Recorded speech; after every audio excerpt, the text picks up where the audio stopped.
पार्वती और महादेव एक हो गए थे। शिव और शक्ति का पुनर्मिलन हो गया था। पार्वती की मां मैना ने वर को प्रवेश करते देख विवाह रोक देने की धमकी दी। शिव अपने 3 नेत्र, 5 मुख और असंख्य भुजाओं के साथ प्रकट हुए थे। सर्पों से विभूषित शिव बैल पर सवार होकर आए थे। उनके उलझे हुए केश सर्प की बांबियों के समान दिख रहे थे और उन्होंने सिंह चर्म पहन रखा था। शिव के शरीर पर भभूत लगी थी और उन्होंने भांग का सेवन किया था। परंतु उस समय शिव रूपांतरित हो गए थे और उनके आभा मंडल ने ब्रह्मांड को प्रकाशित कर दिया था। वे सूर्य और चंद्रमा से भी अधिक तेजोमय लग रहे थे। वे सभी देवताओं से अधिक मनमोहक दिख रहे थे। मानो संसार में जो कुछ उदात्त था वह सब शिव का अंश बन गया था। मैना की आंखों में खुशी के आंसू थे और उन्होंने सत्य को न देख पाने के लिए क्षमा मांगी।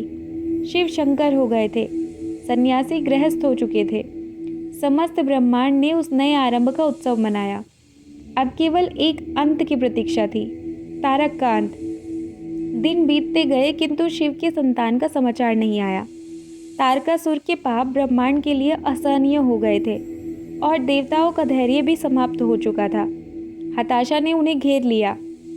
उनसे जब और अधिक प्रतीक्षा नहीं हुई तो उन्होंने अग्निदेव को कैलाश भेजा। परंतु अप्रत्याशित अतिथियों को प्राय विचित्र परिस्थितियों का सामना करना पड़ता है। अग्निदेव जैसे ही कैलाश पहुँचे उनके सामने विचित्र स्थिति उत्पन्न हो गई। वे उस समय पहुँचे जब शिव और पार्वती काम क्रीड़ा में रत थे। वह दृश्य देखकर अग्निदेव पीछे हट गए, किंतु तब तक देर हो चुकी थी। निजता का उल्लंघन देख शिव पार्वती अलग हो गए और शिव का वीर्य नीचे गिर गया। आपदा। सती की मृत्यु के बाद से महादेव अविवाहित थे।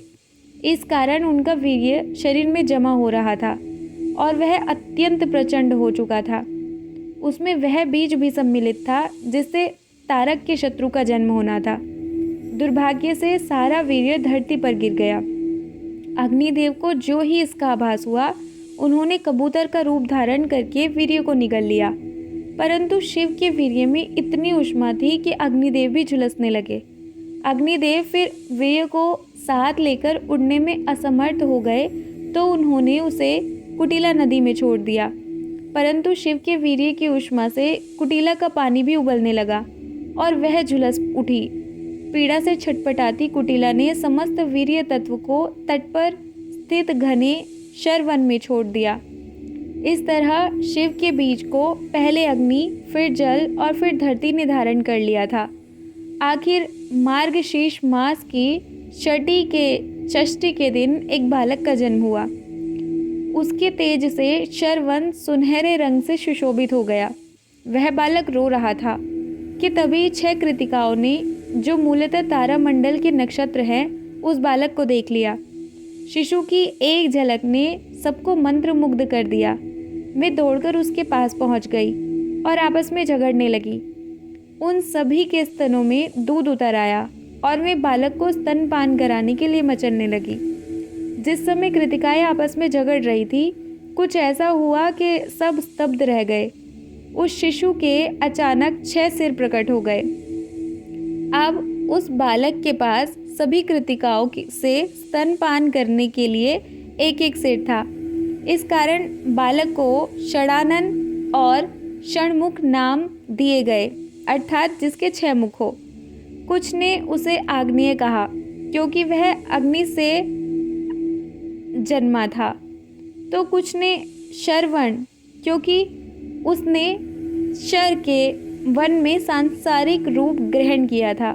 चूँकि 6 कृतिकाओं ने बालक का पोषण किया था, इसलिए अपना मुख्य नाम उसे उन्हीं से मिला, कार्तिकेय, यानी कृतिकाओं द्वारा पोषित। इसके पश्चात अनेक प्राणी उस शिशु के माता पिता होने का दावा करने लगे। अग्निदेव, जो उसे कैलाश से अपने साथ लेकर उड़े थे, कुटिला नदी, जिसने बालक को अपने जल में धारण किया था, और शरवन, जिसने बालक को आश्रय दिया था, और वे 6 कृतिकाएं, जिन्होंने उसे स्तनपान कराया था। यह समाचार जल्द ही शिव तक भी पहुंचा कि उनके संतान का जन्म हो चुका था। पार्वती उसे वापस लाने के लिए शरवन गई। जैसे ही उन्होंने शिशु को बाहों में उठाया, उसके 6 सिर पुनः जुड़कर एक हो गए। आकाश हर्षित हो उठा, देवता प्रसन्न हो गए। कार्तिकेय को देवताओं का सेनापति घोषित कर दिया गया। उन्होंने मयूर को अपना वाहन बनाया और मुर्गी को अपनी ध्वजा पर स्थान दिया। जन्म के 7 दिन बाद ही कैलाश पर्वत के शिखर से कार्तिकेय ने गर्जना की, तारक मैं आ रहा हूँ।